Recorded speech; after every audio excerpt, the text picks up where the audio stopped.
Good morning, this is Kelley Hobart from Alpaca Direct, and I'm sorry we're a little late today. We had a little bit of technical difficulties getting things started. So we're on now, and we're going to be talking about this lovely hat. It's called the Sugarplum hat by Knitterella. And this is such a fun pattern. I really liked it. And what's different about this from our traditional two-color knitting, if you see here, we have 1, 2, 3, 4 different colors. So knitting with 4 colors is always a little bit more of a challenge, but if you look at it very closely at the chart, we never have more than 3 colors in a row. So this one has that little pink color here, and then the gold and white, and so it never has more than 3 colors. So what I do when I am working with 3 colors, I put my background color in my left hand and I knit continental. Then I would take my 2 colors that I'm working with and I would be throwing with them in my right hand. And so it is pretty easy to work with 3 colors when you're doing color work. It's great fun. Now you'll look at my finished hat here, Jim. Show them this hat. Isn't that awesome? It's a great hat. So that's what mine looks like, and you'll notice it looks a little bit different than the pattern. See? Pattern, and then my hat. And let me tell you what I did differently. I did a crochet cast on the back here, and that was a provisional cast on. And then I knit my brim, and then I went ahead and joined those two to make my cuff a double thick cuff, but kind of slim, because I knew from looking on the Ravelry, if you look at the projects on Ravelry, this hat is pretty tall from the bottom up to the top, so I needed to make my brim short. So that's what I did, so that my hat wouldn't get too tall and have it look funny. I mean, it's supposed to be a slouchy hat, but I didn't want it so big that it looks like too big for my head.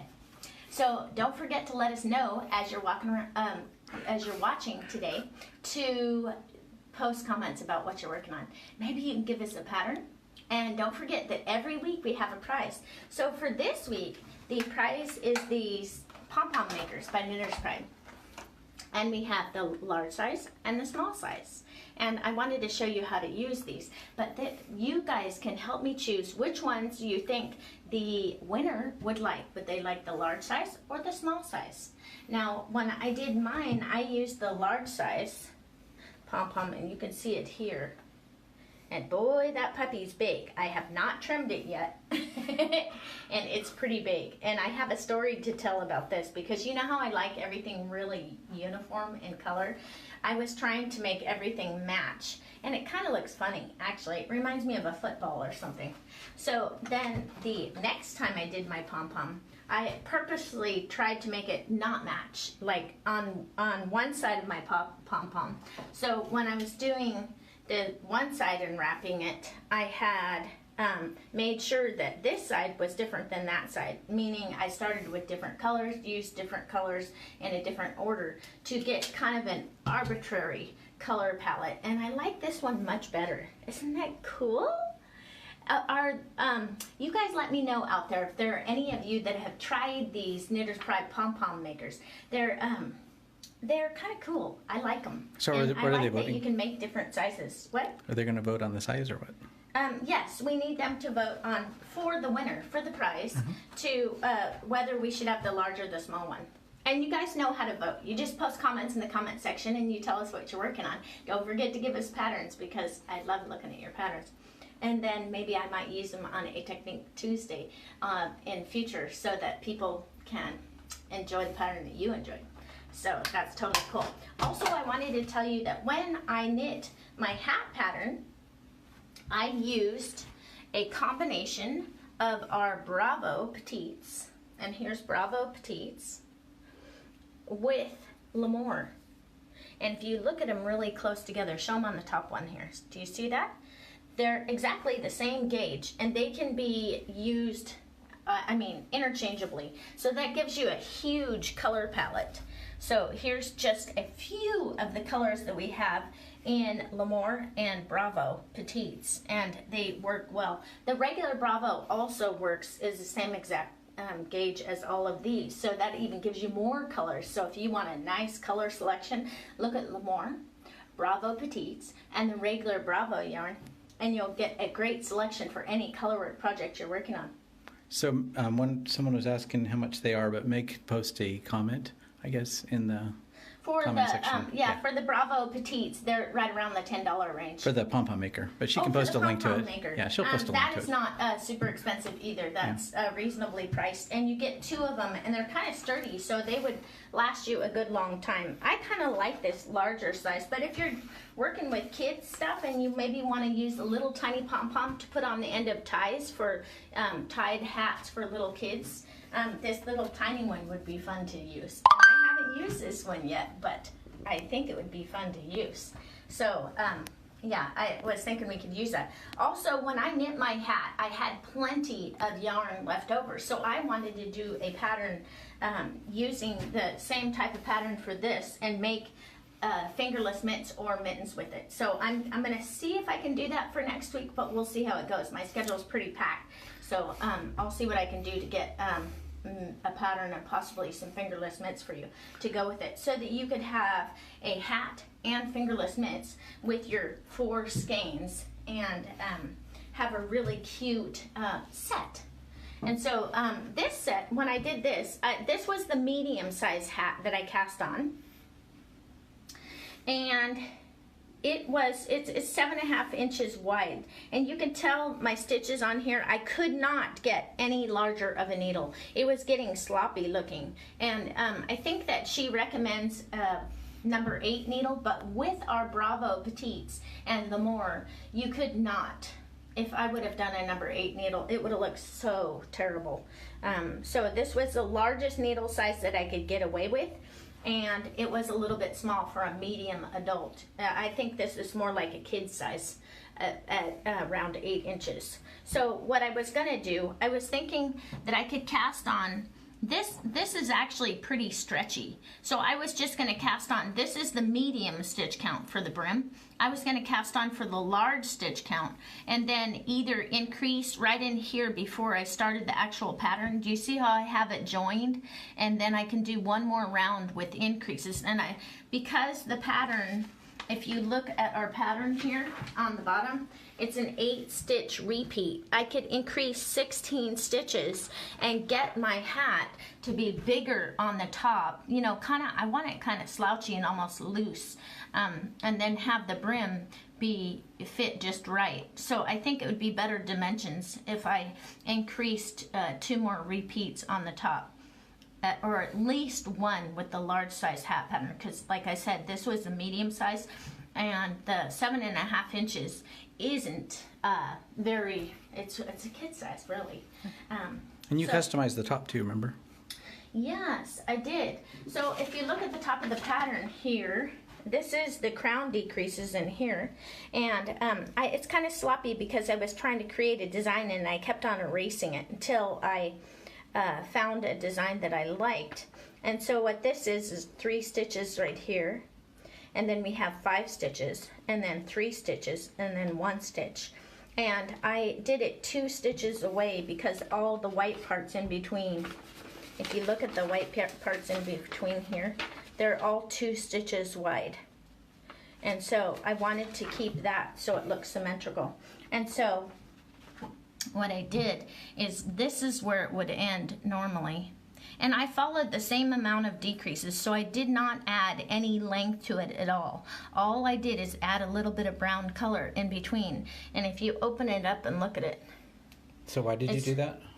To make it so that I could have it be a beanie if I wanted it to, instead of just a, because it was a large section of white. If you see it right here, this is a huge section of white up in here. And I thought maybe if I didn't want to put the pom-pom on, then it would be white all the way from here, all the way across here. But I thought this brown detail, because the brown was on my brim here, I thought it would look 1, 2, and 3. So these colors are kind of symmetrical. They have 3 of each. And so I thought that looked kind of nice. I don't know, what do you guys think about that? Do you like that? So it was just an easy little addition that I did to the pattern. You guys let me know if you like that. There's several people joining from the East Coast and Alaska. So Alaska, Virginia. Yay! So nice to have all of you here. It's wonderful. I love being able to knit and share with you and doing this pattern by Knitterella. And we have good weather too. Was a great pattern to do. Yes, we had lovely fall weather. You can feel like the crispness in the air, and it's just so fresh. And I want to go outside and work all day. I'm sitting here looking at the outside of my house going, I sure would like to wash those windows. So hopefully I'll get to do that later on this week. It's funny how we get easily amused by things, right? I get excited about washing windows. Oh well, you know. I don't get excited about washing windows. I do when they sparkle. I like to stare at them and go, they look so pretty. I mean, I like a window when it's so clean that you could actually walk through it because you can't see that it's even there. And I've actually, Jim, how many times have I done that with my car where I scrub my window so clean that I actually hit my head on the window because I didn't realize that it's there. Yeah, that's how clean I like my windows. But anyways, and around here when it gets snow season, yes, we want to do windows before the temperature drops, because if you try to spray any window cleaner on a window when it's below that 32 degrees, you get icicles. It doesn't wash your window very well. So anyway, so this hat just goes straight up here, so in 46 rows and you're done with it. But I really liked doing, I mean, a lot of times you'll have a project that has a bunch of different colors, and it has like one stitch and then 5 stitches and 1 stitches. No, this is kind of rhythmic. It's it stays like 3, 5, 3, 5, 3, and so on and so forth. So you don't, it doesn't change all the way through. So it's an easy knit. It's really neat. So if you haven't practiced your Colorwork lately, you should try one of her hats. They're totally awesome. Don't forget, if you're going to use these yarns, I used a US number 4 for the ribbing, and I used number 7 instead of a number 8. And I think she called for number 5 and number 8 in the instructions, but for this particular alpaca yarn, it's too big. It doesn't look good. So using the smaller needle size is fantastic for this yarn. And then sizing up, sorry, my hair is making me hot. So anyway, doing this hat was great. And then if we look on the inside, see, you can tell that my colors, the green was dominant, the brown and the gold are dominant, not the white. See, if I had held my background color in my right hand, I would have had the green colors would be receding, and you would see a bunch of white yarn back here. So that's how you know if you're holding your yarns correctly when you're knitting, because you want, I've showed you before hats where the dominant color, like these colors, were recessed into the background and the white was brought out. It does not look as good. So the way that I do that is I hold my background color in my left hand, and then I hold my other colors in my right hand. And it keeps the color dominance the way it should be to look best.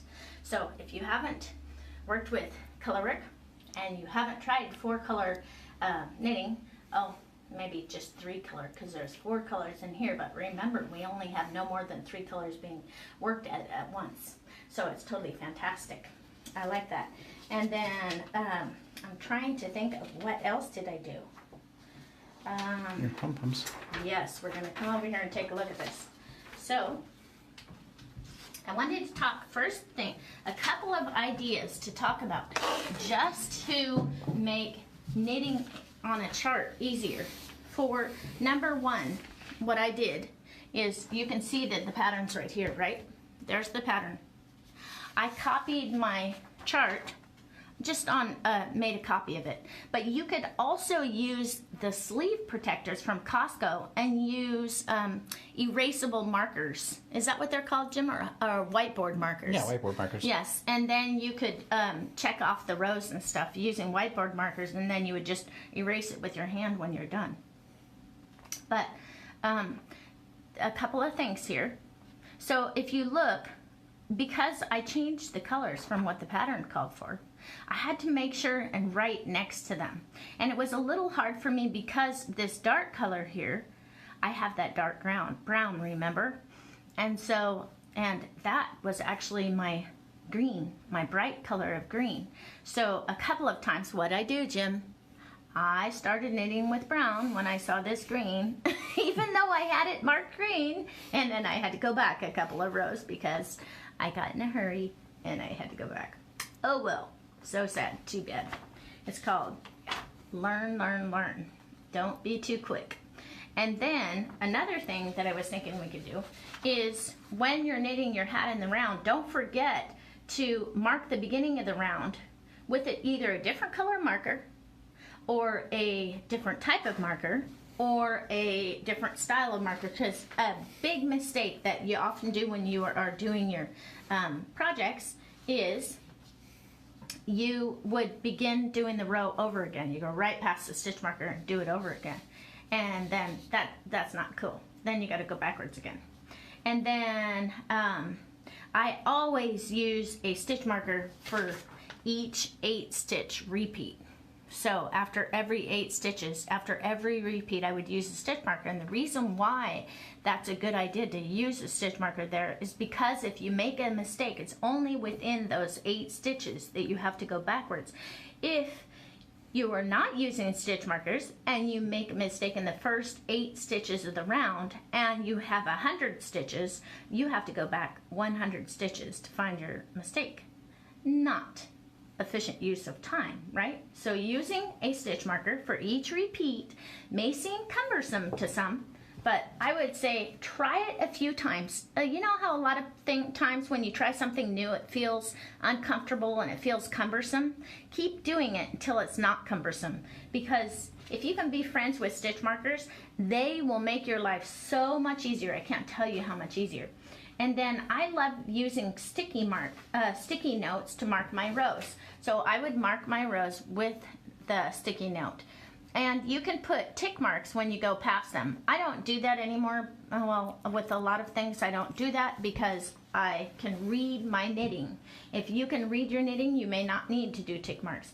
If you do need to do tick marks because you're a newer knitter, don't forget to use a tick mark after you have completed the round, because if you do it before you've completed the round and the phone rings, for instance, then you are going to be in a bad way, because you're going to think that you finished that round and you haven't even started it, so you're going to miss a whole round of your work, and guess what, it's not going to look good. So now let's take a look at these pom-poms. This one needs to be trimmed a little bit more. Like I said, when I was making my pom-pom, I tried to make it not symmetrical, so I tried to use a little differently. So on this first one, I've started this one, and what it is if you look right here, I've wound yarn around and around, and what you're trying to do is, if you look on this side, it looks like a donut here, and you're trying to fill it in so it's straight, making sure not to put a bunch of yarn in this little part here, because that's what folds and closes. So after I've done that one side, then I would open up the other side. So on my first one, I did a gold or what have you, but I am not gonna follow it, right? I'm gonna try and make mine different. So I just wrapped some yarn around. And doing pom-poms takes quite a bit of yarn. So what you need to remember when you're doing your pom-poms, and if you want to do a pom-pom for your hat, make sure to buy extra yarn for that, because I had enough yarn here that I could do the pom-pom no problem. But if you're doing a hat and it's not color work and you're trying to get away with using one of the regular Bravo yarns, for instance, or one skein of pure alpaca, or one skein of whatever you're using, and it doesn't have a ton of yardage, then you are going to you could possibly run out of yarn and not have enough yarn to finish your pom-pom. So buying a little extra yarn for your pom-pom is never a bad idea. So I'm just rolling around here, and you see these little scallops on here, and I just go to the scallop and then go backwards because it kind of holds it and goes up the hill. So you just wind it, and what I'm trying to do is fill in this donut right here till it's straight.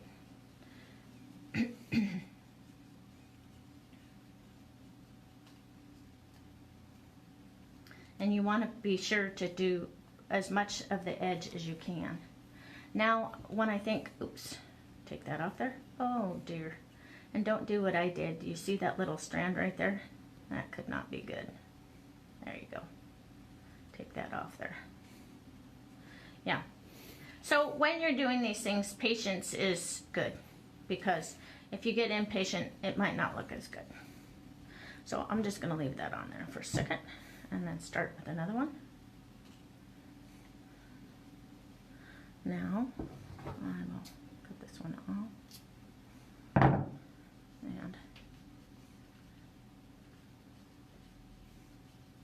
And how much do you put on there? I'm trying to fill in the donut. Oh, okay. Yeah.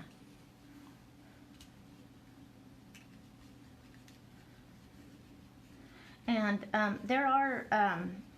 there's different things that you can make with these pom-poms. You can make animals and stuff out of them, and we could do a Technique Tuesday on that if you want that sometime. It's really cool. You can make like a panda bear's face or anything like that. So if you guys decide that you want me to do another Technique Tuesday on making animals or what have you, we could do that.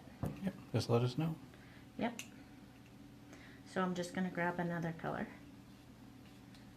And I want to go this time. Let's see if I can cut that one off. And don't worry, these little ends will just be trimmed. You can trim them up later. I wouldn't worry about that so much. But we do want to get as much yarn as possible, all the way to as much to this edge as we can. And my yarn's going. Okay.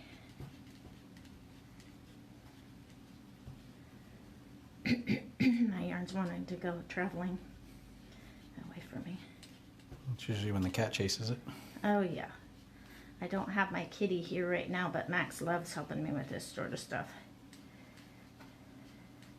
Mostly he likes, my kitty cat likes to sit on the pattern when I'm trying to knit him, yep. And he's covering up the pattern so that it can't see it.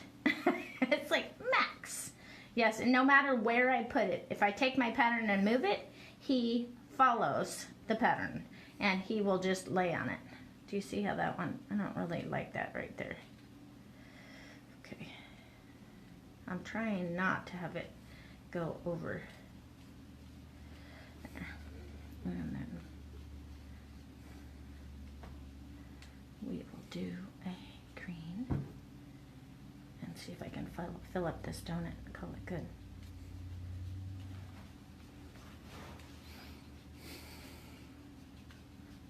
So you just kind of mix the colors? Yeah, if you try not to be matchy, it looks better. So let me show you what I'm talking about. Again, just in case people hadn't seen. This is where I tried to be matchy. This is where I tried to be arbitrary. See how much better it looks? So if you guys are making yours. Plus, this was the large size, and I'm not sure what you would use that for. That's 3 3/8 inch. A standard size for a pom-pom is either 1 3/4 or 2 inches, I believe. So this one, 2.5 inches is, or actually 2.5. This is probably the one that I'm doing right now is more the standard size, which is this one. That's what it is. So, okay. Oop, oh dear. Now I'm making a mess. I think that should be good. All right. Then you would take them and cut off those ends and close this. Okay? Then what you do is you get your handy dandy scissors. Let me move my stuff out of here. Now, yeah, I've used a lot. Let me show you that. This is how much I have left of my yarns now. So I used a lot of my, I had about half and half, half of my strands used, and now I've used a lot. And I have just sharpened these scissors, so you gotta kind of, And I like these Fiskars or whatever you call them. They're easy to sharpen. The scissors come with a sharpener. So do you use the standard size or the large size on these pom-poms? Which one did you use? It was 2.5 inch. This is the 2.5 inch one, which is a standard size pom-pom. For if you look and you try to buy pom-poms, the 2.5 inches is what most of them are, 2.5 or 2 3/4, something like that. Mm-hmm. On her hat, see her pom-pom on her hat is a faux fur hat, and the pom-pom looks big. It might be it might be more that size, I don't know. It's pretty darn big though. Too big of a pom-pom and it would look dumb on my head. Maybe because I'm not big enough to handle. Maybe if I was tall or something big, but I'm almost right in between the kid size and adult size, huh? So. No, I know why I got my haircut. You gave me a haircut last night because you got these scissors all sharp. I did. I had the scissors. And this is a lot of yarn and it's wound tightly around here, so. I got my free haircut. Yeah, Jim's having me cut his hair now. He said, I asked him why he didn't go to have his barber do it, but he said, well. You do a good job. I got hired for another job. I'm like, darn. Yeah. It's funny what you can learn on YouTube. Anytime I need to learn anything, I go to YouTube. And when I needed to cut men's hair, it's like, all right, that's different than women's. It's harder. So guess what I did? I went straight to YouTube and had them show me how to do it. Yeah. So I'm getting better with it over time, huh? Yeah, you cut my hair with the Fiskars, huh? Yep, I offered to get you good hair cutting scissors, and you said you like these, so. I do. I just sharpen them right before, and then I have, what do you call those? They're not pinking shears, but what are they when they're, the feathering ones. Yeah, they cut your hair not straight. They cut, I don't know, jagged edges or something, so you can't see cut lines. It's actually kind of nice. So last night, here I am. And you cut your own hair, too. I cut my own hair. I colored my hair, although I didn't have the 8N that I normally use. And so my hair turned out a little bit lighter than I like, but it's okay. It's all good. I'll order some more. They said they're called thinning shears. Oh, thinning shears, yes. They're so fantastic. I use them, I actually bought them for the dogs. And then we all use them. I don't differentiate between our thinning shears, their thinning shears. So the dogs got a bath last night. I got groomed, the dogs got groomed. Everybody got groomed. Even Max, the kitty cat, got groomed a little. Make sure when you're tying this, you saw how I looped that around there twice. And now what you need to do is, I'll cut that. So I have 2 long strands. I wound it around the center twice. You have to snug it up. You have to pull it tight. And then I'm going to tie a knot first with that right one. And I don't want to pull too hard because remember, if you pull too hard with the yarn, it'll break. So I'm just gently applying pressure. And I'm kind of a brute, so if someone could break it, I would. Huh, Jim? Yep. I'm not very delicate. How can I say that? So then you would open up this side, and then you would open up the other side. Okay? And then you can pop these apart. And then here it is. Isn't that cool? And see how if you don't make it too symmetrical, it turns out kind of nice. Now this one's untrimmed, so it needs to be trimmed. But that's how you use the pom-pom maker. And then when you're done with this puppy dog, I looked at the writing and make sure the writing, see how that one is upside down too? And I would put them together. And then you put them back. This is just in time for football season. Yay! You could do team hats or something. I think football hats would want a big pom-pom because they want bigger stuff. Yeah, isn't that cool though? So that's the perfect size, I think, for a pom-pom. So using these pom-pom makers are really cool. And I think that being able to have 4 different sizes, so the small and the large, it is fantastic. So you guys don't forget to vote so we know who is going to win, what size the person is going to win. And this is the large size, or do we do the small size? So you choose. And then for this last week, we had this lovely vintage chunky, and it is a wool acrylic. Let me tell you what it is. It's 52% acrylic, 40% wool, and 8% nylon. And it's by Baracco, and they do a great job with their yarns. And that was for the winner of this last week. And let's see, Diane Rocabruna.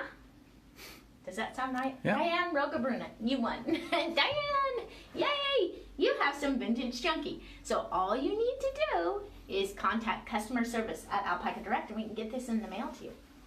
And then everyone else out there, don't forget to vote on which size of our pom-pom maker we're going to be sending out for next week. And then I'm going to try and see if I can't come up with some fingerless mitts to match our Sugarplum hat. And if you guys haven't tried the 4-color knitting, go ahead and try it, because it is totally fun. And it would make a great Christmas gift. And hey, don't you think these colors look good together? I was looking at this going, oh. Look at those ones. That's nice. And then these are some different colors, but I particularly like this one. And what this was, the gold color 94, Q94. And then this one was 125. And this one is a L'Amour color, and it's 1775. And then this one is our Coeur d'Alene Bravo Petites, and it's SFN10, the natural colorway. So I thought those would make a great little hat too, and look very similar to this one. Put it down. Yeah, it would look very similar to it and very pretty. And I love this teal color. I think that would be nice in these dark spots here.